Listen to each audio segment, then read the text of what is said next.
चक्र। नमस्कार, बहुत स्वागत है आपका। आप देख रहे हैं चाल चक्र और मैं हूं आपके साथ शैलेंद्र पांडे।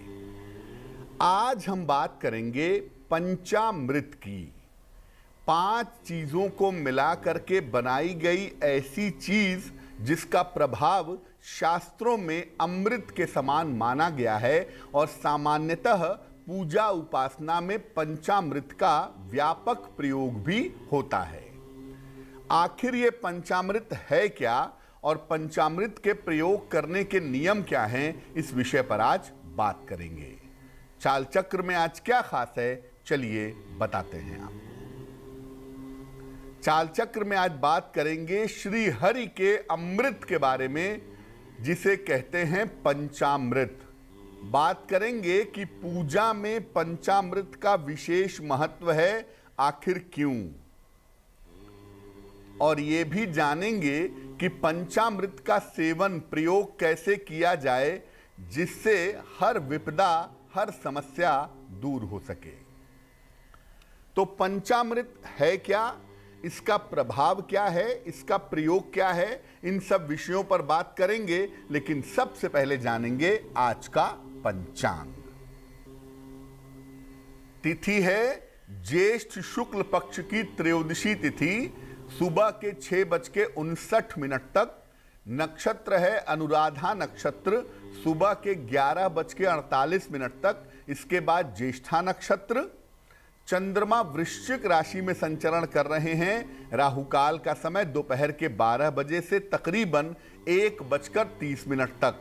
और उत्तर दिशा की तरफ आज यात्रा करने की मनाही है, लेकिन अगर यात्रा करना जरूरी है, मजबूरी है, तो जरा सी हरी सौंफ खाकर और भगवान का स्मरण करके यात्रा करेंगे तो मुश्किल से बचे रहेंगे। इसके पहले कि हम चर्चा की शुरुआत करें, आपको बताते हैं वो टेलीफोन नंबर जिस पर फोन करके आप कार्यक्रम में हमारे साथ जुड़ सकते हैं। हमारा फोन नंबर है 0120-480-7333 0120-4807-333। सबसे पहले जानते हैं कि पंचामृत है क्या और पंचामृत की महिमा क्या है। देखिए, 5 तरह की विशेष चीजों को मिलाकर इस पंचामृत का निर्माण किया जाता है और वो 5 चीजें एक विशेष तरह का प्रभाव पैदा करती हैं जो अमृत के समान हो जाता है, इसीलिए इसे पंचामृत कहते हैं। वो 5 चीजें हैं दूध, दही, मधु, शक्कर और घी। तो दूध, दही, मधु, शक्कर और घी को मिला करके पंचामृत बनता है। अलग अलग तरीके से पंचामृत देवी देवताओं को अर्पित किया जाता है और देवी देवताओं के लिए अलग अलग तरह से पंचामृत बनाने की परंपरा पाई जाती है। लेकिन मुख्य रूप से भगवान विष्णु, श्री हरि या इनके अवतारों की पूजा में पंचामृत का प्रयोग ज्यादा होता है। भगवान राम की पूजा में, भगवान कृष्ण की पूजा में, भगवान विष्णु की पूजा में पंचामृत का ज्यादा प्रयोग रहता है। बिना पंचामृत के श्री हरि या इनके अवतारों की पूजा सामान्यतः नहीं हो सकती। यानी उनकी पूजा में आप कोई भोग प्रसाद रखें या ना रखें, लेकिन पंचामृत का रखना आवश्यक है। और पंचामृत के विशेष प्रयोग से तमाम समस्याएं दूर की जा सकती हैं अगर आप पंचामृत का प्रयोग करना जानते हैं तो।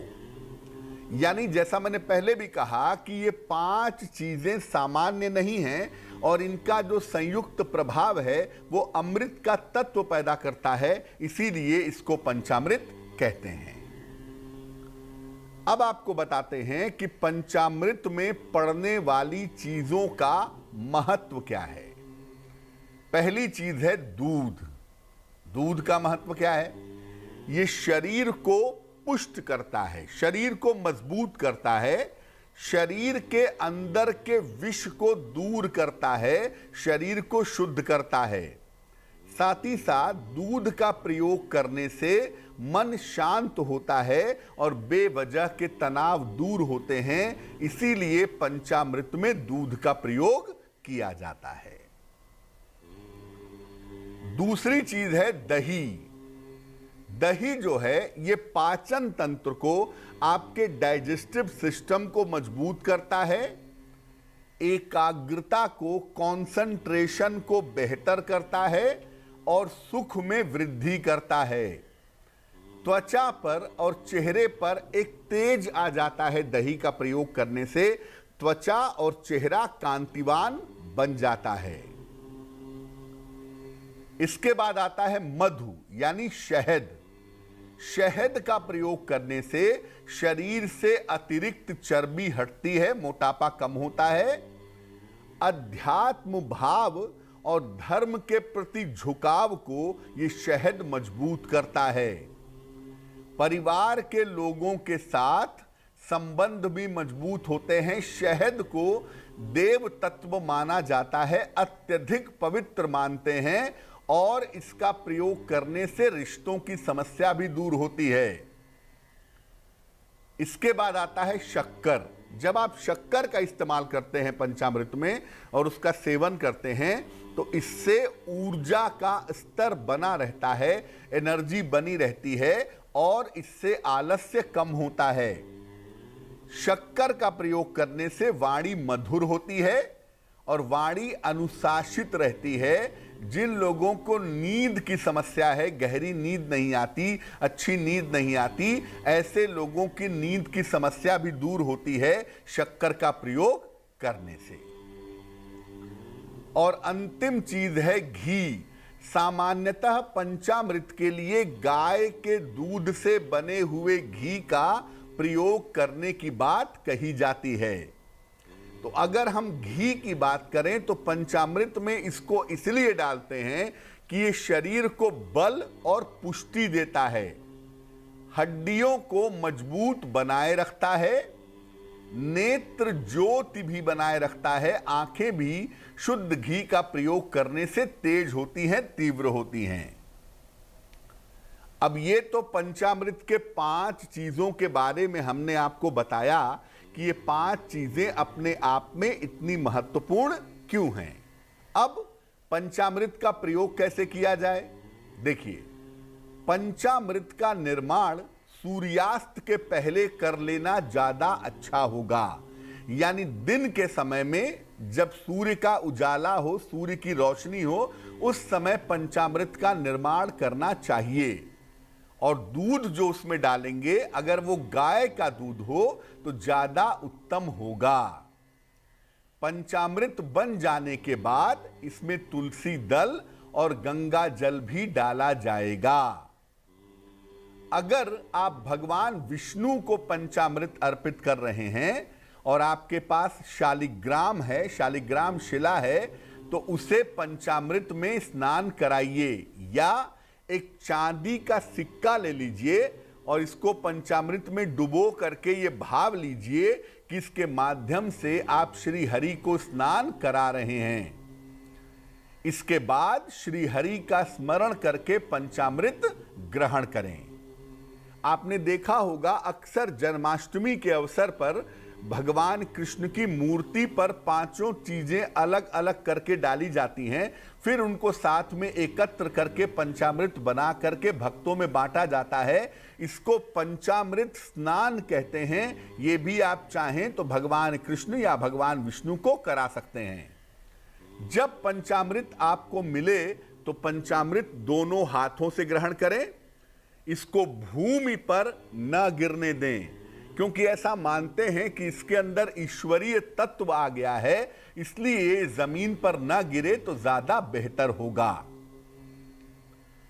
पंचामृत का स्नान 2 तरीके का होता है।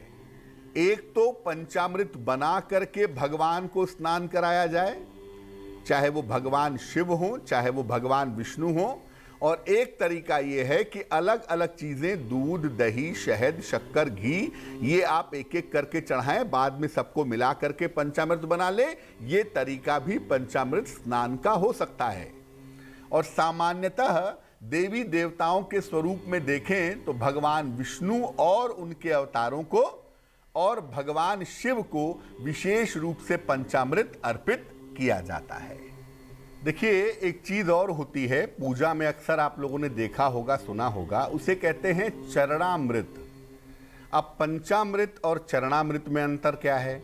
देखिए, पंचामृत में कौन सी 5 वस्तुएं पड़ती हैं और उसके पीछे के विज्ञान क्या हैं वो हमने आपको बताया।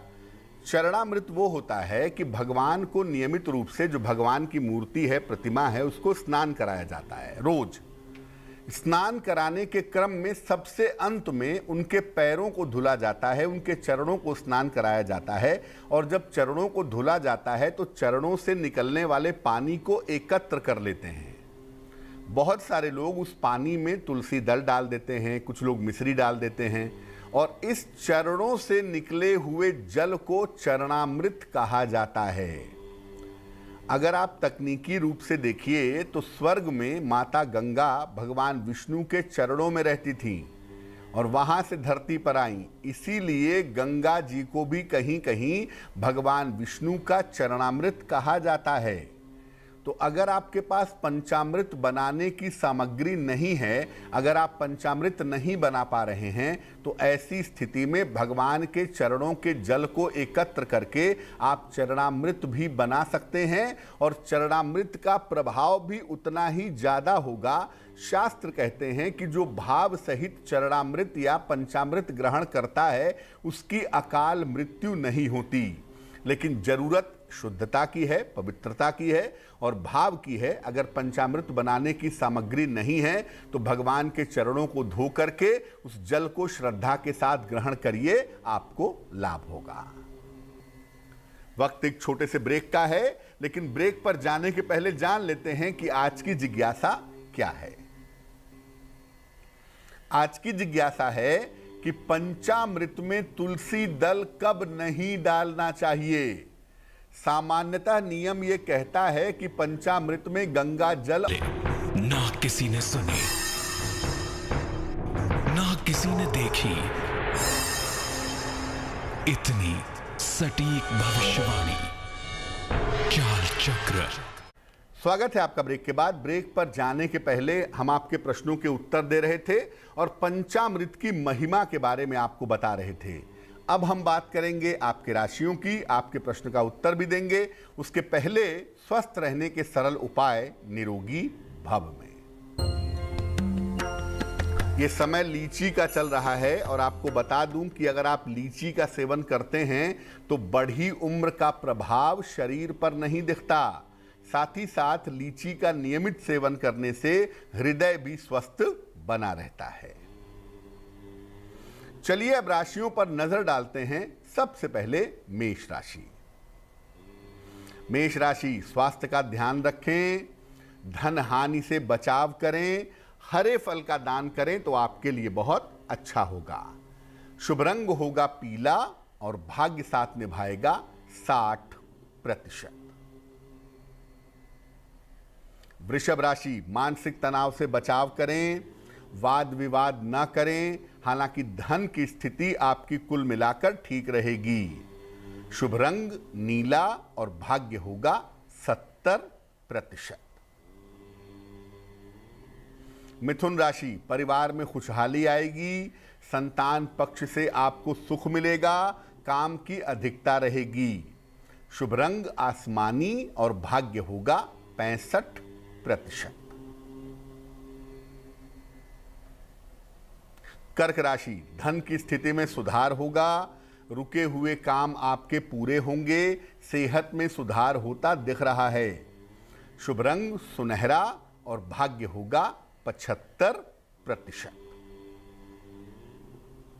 सिंह राशि, पारिवारिक समस्याओं से बचें, नौकरी में समस्या हो सकती है, हरे फल का दान करें। शुभ रंग नारंगी और भाग्य होगा 60%। कन्या राशि, वाद विवाद से बचाव करें, काम का बोझ आपका बढ़ा रहेगा, धन की स्थिति कुल मिला के ठीक रहेगी।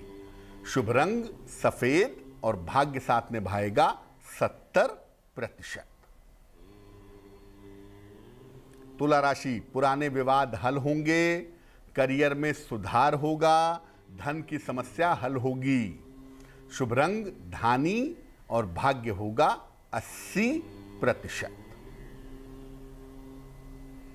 वृश्चिक राशि, सेहत में सुधार होगा, धन के लाभ के योग बन रहे हैं, करियर में बड़ा बदलाव इस समय हो सकता है। शुभ रंग क्रीम और भाग्य होगा 90%। धनु राशि, आध्यात्मिक रुचि बढ़ेगी, पारिवारिक तनाव हो सकता है इस समय, जीवन साथी के स्वास्थ्य का ध्यान रखें।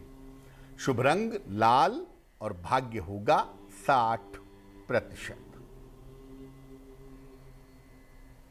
मकर राशि, मानसिक तनाव कम होगा, शत्रु और विरोधी परास्त होंगे, धन लाभ के योग बन रहे हैं। शुभ रंग हरा और भाग्य होगा 70%। कुंभ राशि, करियर में बड़ी सफलता मिलेगी, लंबी यात्राओं से इस समय बचाव करें, रुका हुआ धन आपको प्राप्त होगा। शुभ रंग बैंगनी और भाग्य होगा 80%।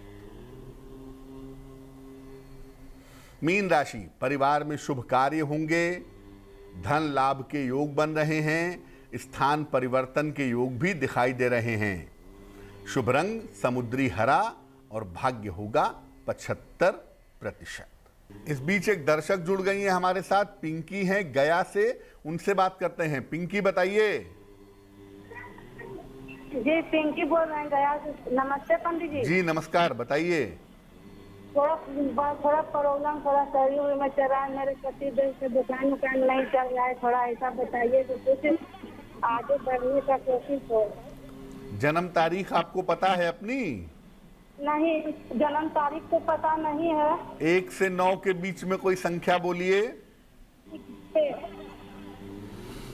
जो इस समय की प्रश्न कुंडली बनती है पिंकी जी, उसके हिसाब से तो ऐसा नहीं लग रहा है कि कोई बहुत आर्थिक मुश्किल है या कोई बहुत व्यवसाय में समस्या है। हाँ, इतना ज़रूर है कि जितना बढ़िया पहले रहा होगा उतना बढ़िया नहीं है, लेकिन काम आपका अभी भी ठीक है। काम को लेकर के बहुत चिंता करने की ज़रूरत नहीं है और ये काम आगे और भी ज़्यादा बेहतर होगा। थोड़ा सा इंतज़ार करिए इस साल के अक्टूबर तक का। अक्टूबर के बाद से स्थितियों के और भी बेहतर हो जाने की संभावना बनती है। तब तक आप थोड़ी सी शांति बनाए रखिए। फिलहाल आप ऐसा करिए कि रोज सवेरे सूर्य भगवान को जल चढ़ाइए, वो आपके लिए बहुत अच्छा होगा। और सुबह शाम दोनों समय, हिंदी तो पढ़ी लेती होंगी, हनुमान चालीसा का पाठ करिए तो आपकी मुश्किल हल हो जाएगी। इस बीच एक दर्शक जुड़ रहे हैं हमारे साथ, प्रतीश हैं मुंबई से, उनसे बात करते हैं। बताइए। हेलो जी बताएं। अच्छा, जन्म तारीख है 14 मार्च 1979। समय बताइए। रात को 11:30। कहाँ जन्म हुआ है? अहमदाबाद में। पूछिए क्या सवाल है। अच्छा, मेरा डाइवोर्स हो गया है, कभी दूसरी शादी, कभी योग है कि नहीं है दूसरी शादी का मेरा, और मेरा करियर कैसा रहेगा आगे, और नौकरी अच्छी मिलेगी कि नहीं। कुंडली जो आपकी प्रतीश बनती है हमारे पास, ये कुंडली बनती है वृश्चिक लग्न की और आपकी राशि बनती है कन्या राशि। आपकी महादशा इस समय चल रही है बृहस्पति की, और आपकी जो अंतर दशा इस समय चल रही है वो चल रही है केतु की, मार्च 2022 तक। केतु की दशा के बाद यानी मार्च 2022 के बाद जो आपका समय शुरू होगा, इस समय में आपका विवाह भी होगा और मार्च 2022 के बाद आप करियर में ज़्यादा तरक्की भी कर पाएंगे अपनी कुंडली के अनुसार। तो आपका आने वाला समय ठीक है, लेकिन मैं फिर भी कहूँगा कि चूंकि शनि राहु एक साथ हैं और नवमांश पत्रिका में शनि की स्थिति बहुत अच्छी नहीं है, इसलिए जब भी विवाह करें कुंडली मिला करके ही करिएगा। दूसरी शादी है तो भी कुंडली मिला लीजिएगा। फिलहाल आपका करियर बेहतर हो, आपकी शादी बेहतर तरीके से हो सके, इसके लिए एक मोती बनवा के पहन लीजिए। 10-12 रत्ती की मोती चांदी की अंगूठी में, दाहिने हाथ की सबसे छोटी उंगली में, सोमवार की रात को, इससे आपको लाभ होगा। और दूसरा काम करिए, सुबह उठ करके स्नान करके 108 बार रोज सवेरे नमः शिवाय का जप करिए तो आपके लिए उत्तम होगा। इस बीच एक दर्शक जुड़ रहे हैं, संजू हैं हमारे साथ, उनसे बात करते हैं। बताइए संजू जी, आपको आवाज आ रही है मेरी? हाँ आवाज आ रहा है। नमस्ते पंडित जी। जी नमस्कार, बताइए। वो मेरे पति के बारे में और मेरी बेटी के बारे में कुछ पूछना था। पहले अपने पति के बारे में पूछिए, उनकी जन्म तारीख बताइए। हाँ, मेरे पति का जन्म तारीख है 15/10/1956। 76। समय बताइए। समय 9:55 पर। सुबह या रात में? रात के दिन। सुबह में। कहाँ जन्म हुआ है? आरा। पूछिए क्या सवाल है। उनका इस समय स्वास्थ्य थोड़ा खराब चल रहा है और प्लस में बिजनेस भी उनका कुछ डाउन चल रहा है। बिजनेस डाउन चल रहा है और स्वास्थ्य भी इस समय अच्छा नहीं चल रहा है। आपके पतिदेव की जो कुंडली बनती है, ये बनती है वृश्चिक लग्न की, और आपके पतिदेव की राशि बनती है मिथुन। महादशा बुध की और अंतरदशा केतु की चल रही है मई 2022 तक। पहली बात यह है कि भैया मिथुन राशि पे शनि की ढैया चल रही है, वो भी अष्टम ढैया, और दूसरे आपके पति की केतु की दशा चल रही है। तो हड्डियों की समस्या का, पेट की समस्या का ध्यान रखेंगे। किसी भी तरह की दुर्घटना से बचने का प्रयास करेंगे, क्योंकि कुंडली में दुर्घटना की संभावनाएं और सेहत बिगड़ने की संभावनाएं काफ़ी हैं, और ये संभावना अगले साल के अप्रैल तक दिखाई दे रही हैं। इससे निपटने के लिए आप अपने पतिदेव को एक मोती बनवा के पहना दीजिए। 10-12 रत्ती की मोती चांदी की अंगूठी में, दाहिने हाथ की सबसे छोटी उंगली में। सोमवार की रात को मोती पहनेंगे और सुबह शाम दोनों समय एक बार अगर शनि चालीसा का पाठ करें तो इनके लिए अच्छा रहेगा। चलिए अब बात कर लेते हैं उनकी जिनका है आज जन्मदिन। जिन लोगों का जन्मदिन है उन्हें हम सबकी तरफ से जन्मदिन की हार्दिक शुभकामनाएं। आने वाले वर्ष में जीवन की तमाम समस्याएं दूर होंगी। धन और कर्ज की समस्या में सुधार होगा। इस साल विदेश में करियर बन सकता है, विदेश से लाभ आपको हो सकता है। इस साल नई संपत्ति के लाभ के योग भी आपके लिए बन रहे हैं। क्या करेंगे? पूरे वर्ष भर भगवान गणेश की उपासना करें तो आपके लिए बहुत अच्छा रहेगा। चलिए अब जान लेते हैं आज की जिज्ञासा और इसका समाधान। आज की जिज्ञासा है कि पंचामृत में तुलसी दल कब नहीं डालना चाहिए। देखिए, अगर पंचामृत भगवान विष्णु या उनके अवतारों को अर्पित करना है तो इसमें तुलसी दल डालना जरूरी है। लेकिन अगर पंचामृत भगवान शिव को अर्पित करना है तो इसमें भूल कर भी तुलसी दल नहीं डाला जाएगा। शिव जी को सामान्य पंचामृत अर्पित किया जाएगा। गंगा जल मिला सकते हैं लेकिन तुलसी दल नहीं डालेंगे। चलिए अब जान लेते हैं आज की महत्वपूर्ण बात क्या है। जीवन में बहुत बार ऐसा होता है कि सारे रास्ते बंद दिखाई देते हैं, तमाम प्रयास करने पर भी रास्ते नहीं खुलते और उस समय व्यक्ति को लगता है कि ईश्वर है या नहीं है। ऐसी स्थिति में व्यक्ति का भरोसा भी कभी कभी ईश्वर के ऊपर से डगमगाने लगता है, हिलने लगता है। अगर आप जीवन के किसी ऐसे संकट में पड़ गए हैं जब आपको निकलने का रास्ता नहीं मिल रहा और कोई सहायता नहीं दिख रही, तो ऐसी स्थिति में गजेंद्र मोक्ष का पाठ करिए। गजेंद्र मोक्ष श्रीमद् भागवत का एक हिस्सा है, एक अंश है, और इसमें कथा है कि एक हाथी की रक्षा कैसे भगवान विष्णु ने की थी जब उसने आर्त भाव से, जब उसने करुणा भाव से भगवान को पुकारा था। तो गजेंद्र मोक्ष का पाठ करने से कितना भी बड़ा संकट क्यों ना हो टल सकता है। लेकिन इसका नियम यह है कि सूर्योदय के पहले या सूर्योदय के साथ अगर सुबह के समय इसका नियमित रूप से पाठ किया जाए तो आप बड़ी से बड़ी समस्या को टाल सकते हैं। चलिए अब जान लेते हैं आज का महत्वपूर्ण समय शुभ पहर में क्या है। आज का शुभ पहर है रात के 9 बजे से 10:30 तक। इस समय में भगवान गणेश को दूर्वा यानी दूब घास अर्पित करें। इससे शिक्षा प्रतियोगिता में सफलता मिलना आसान होगा, लेकिन करेंगे शुभ पहर में ही, और वो समय होगा रात के 9 बजे से 10:30 के बीच में। तो आज के लिए चाल चक्र में बस इतना ही। स्वस्थ रहिए, प्रसन्न रहिए, अपना बहुत ध्यान रखिए। मुझे दीजिए इजाजत। देश और दुनिया की तमाम खबरों के लिए देखते रहिए तेज। नमस्कार।